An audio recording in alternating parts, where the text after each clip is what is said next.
All right, so we made a very, very quick modification.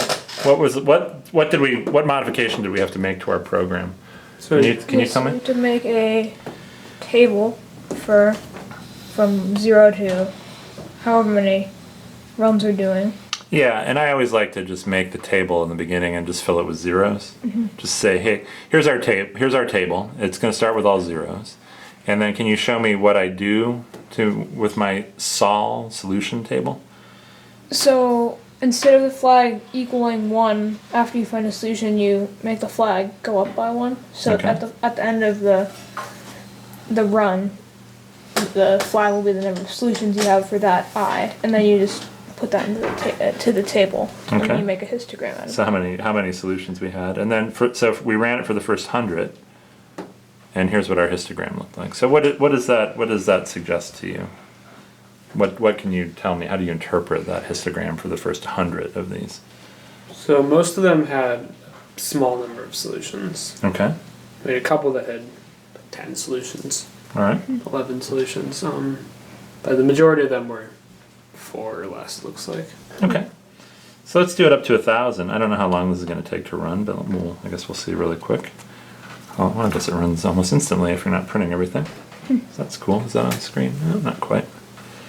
So it looks like the number, the number with 1 solution barely changed. Aha. But we got many more with 5, 6, 7, and then we got a lot out past 10. Uh-huh. We got some that have 30. Wow. 3. Okay. And now let's see, since that runs so quickly, let's run it up to 10,000. And let's see what our histogram looks like now. Looks like we did get And now a bit it's more with big 1. enough that they're combining 1 through 5. Yeah. Yeah. But those numbers aren't really changing, and now we're getting bigger and bigger, and the averages, the ones that are the most are 10 to 20. Cool. And even have some that have 80. All right, so now that you're seeing this histogram and the data partitioned this way, what do you think about what's happening here? Well, it looks like as the bigger up you go, the numbers you're seeing have more solutions. Okay, yeah. The number of solutions is generally increasing. Mm-hmm. Yeah. But there are still some with 2 solutions. Yeah, there's still some with a small number, so maybe it would be interesting if we wanted to study this problem, just study those ones that had a small number and see why. Mm-hmm. See if we could see any patterns and maybe make some predictions about how the small buckets grow. But also, one interesting thing here seems to be is that we seem to be getting a pretty nice distribution.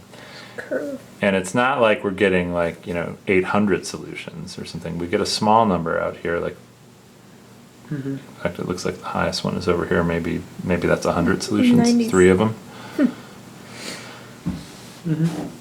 So we could also study the numbers that have tons of solutions and wonder about why that would be true.